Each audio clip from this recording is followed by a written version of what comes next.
వేదిక టీవీ ప్రేక్షకులు స్వాగతం. వేదిక టీవీ చేపడుతున్న సర్వే ఏదైతే ఉందో ఇది కేవలం ప్రజల అభిప్రాయాలు మాత్రమే. వేదిక టీవీ అభిప్రాయం కాదు. నిజాన్ని నిర్భయంగా ప్రజలతో మాట్లాడి చర్చించడానికి వేదిక టీవీ ఎల్లప్పుడూ కృషి చేస్తుంది. ప్రజల సమస్యలను ప్రభుత్వానికి చేరడమే లక్ష్యంగా ఈ సర్వే చేపడుతున్నాం. మరి ఇందులో భాగంగా ఈరోజు సూర్యాపేట జిల్లాకు రావడం జరిగింది. మరి సూర్యాపేటలో ఉన్నటువంటి కొత్త బస్ స్టాండ్కి చాలా గ్రామాల నుంచి ప్రజలు నేరేడ్చెల్ల, భీమారం, కోదాడ, తుంగతుర్తి, తొర్రూరు, మహబూబాద్, నల్గొండ, నెక్రకల్ నుంచి ప్రజలు ఇక్కడికి రాకపోకలు సాగిస్తుంటారు.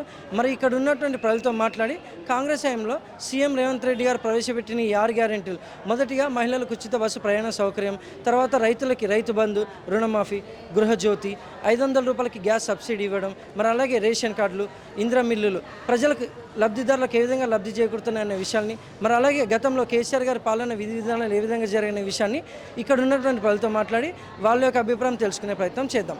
రిపోర్టర్ కార్తిక్ గౌడ్, వేదిక టీవీ. నమస్తే అమ్మ. నమస్తే.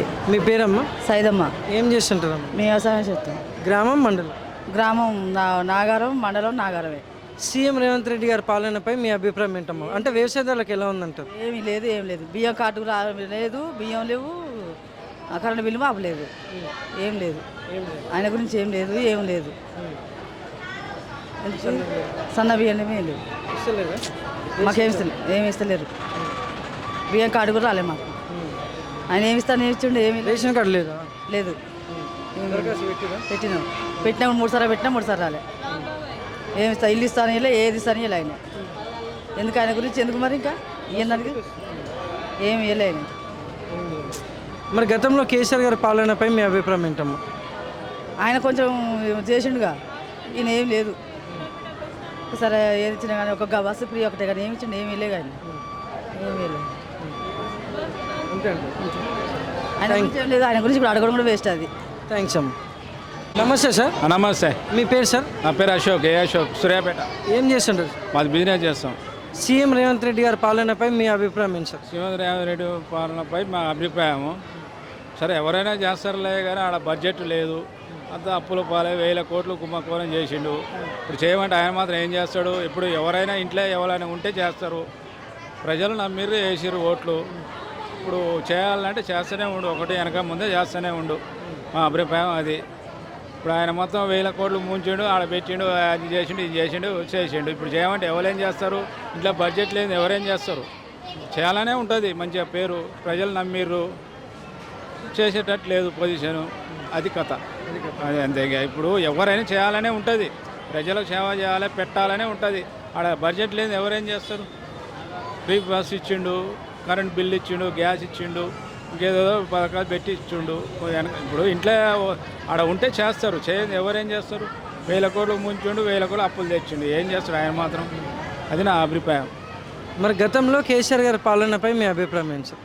గతంలో కేసీఆర్ పాలన మంచిగా చేస్తే ఆయన ఎందుకు ఓడిపోతాడు? ప్రజలు ఎందుకు ఓట్లేయరు? అందరికి అర్థమైంది కదా, 10 ఏళ్ళు చేసిండు, అభిప్రాయం లేదు. ఇప్పుడు అంతా జనాలు తెచ్చుకొని ఓట్లేసి ఓడిపించారు. ప్రజలదే అభిప్రాయం. 5 సంవత్సరం వాళ్ళు ఉంటారు, 5 సంవత్సరం వీళ్ళు ఉంటారు. చేసే అనేది ఎవరు చేయరనేది. ఇప్పుడు ఆడ ఉంటే చేస్తారు, చేయండి వాళ్ళు మాత్రం ఏం చేస్తారు? అది చేసి మంచిగా చేసే ఎందుకు ఓడిపోతారు? ఎవరైనా అంతే కదా. అది నా అభిప్రాయం. Thank you sir. ఓకే. నమస్తే సార్. నమస్తే సార్. మీ పేరు సార్? మల్లయ్య. ఏం చేస్తుంటారు సార్? టైలరింగ్, నల్గొండ. గ్రామం, మండలం? నల్గొండ. సీఎం రేవంత్ రెడ్డి గారి పాలనపై మీ అభిప్రాయం ఏంటి సార్? పర్లేదు, మంచిగానే ఉంది. పర్లేదు. మహిళలకు ఉచిత బస్సు పెట్టింది, బాగానే ఉంది. 200 యూనిట్ల కరెంటు బాగానే ఉంది. గ్యాస్ బాగానే ఉంది, వస్తుంది అందరికీ. కొద్దిగా ఐడి ప్రూఫ్ కరెక్ట్ అయిన వాళ్ళకి అవుతుంది, వస్తుంది. మంచిగానే ఉంది పాలన మంచిగానే ఉంది. ఈ 6 గ్యారెంటీలు మీ గ్రామంలో అందరికి అందుతున్నాయి అంటారు సార్? అంటే లబ్ధిదారులందరికీ అంటే 1-2 ఆగినాయి. ఇక 1-2 ఆగినాయి అంటే అందరికి తెలిసిందేనే. కేసీఆర్ గవర్నమెంట్ ఉన్నప్పుడు దోపిడీ, కొడుకు, బిడ్డ, అల్లుడు వీళ్ళు సంపాదించుకో. అంతకుముందు ఏముంది? వీళ్ళకి ఉద్యోగం చేసినప్పుడు ఏముంది? ఏం లేదు. ఇవాళ వాళ్ళు కోటీశ్వరులు అయిపోయారు. 1 ఎకరం 2 ఎకరాలు ఇల్లులు ఉన్నాయి వాళ్ళకి. మన అందరికి లేవుగా. ఇవాళ ఉద్యోగంలో తిరిగిన వాళ్ళకే లేవు కొంతమందికి. వాళ్ళు అట్లా సంపాదించుకోరు కాబట్టి వ్యతిరేకం వచ్చింది. ఇవాళ వాళ్ళని ఇంట్లో కూర్చోబెట్టారు ప్రజలు. మరి గతంలో కేసీఆర్ గారి పాలనపై మీ అభిప్రాయం ఏంటి సార్? ఇక పథకాలు ఇచ్చిండంటే అన్నీ అమ్మిండు, గవర్నమెంట్ వ్యవస్థలన్నీ అమ్మిండు ఆయన. ఇప్పుడున్న గవర్నమెంట్ ఇంకేం అమలేగా. అమ్మి ఎవరైనా చేయగలుగుతారు. అదే ఆయన చేసిన పాలన. సగం కొడుకులకి బిడ్డలకి ఇచ్చిండు. ఒక్కళ్ళకు కూడా ఉద్యోగాలు ఇవ్వలే. అంత నిరుద్యోగులు రోడ్ల మీద తిరుగుతుర్రు. ఇవాళ రోడ్ల మీద తిరుగుతుర్రు. చాలా ఇబ్బంది అయ్యింది. లోపాలు లేకపోతే ఏ ప్రభుత్వాన్ని ఎవరు తీసేయరు అంతే. లోపం అయితే ఆ లోపం కంటే ఈ లోపం ఇంకా ఎక్కువ.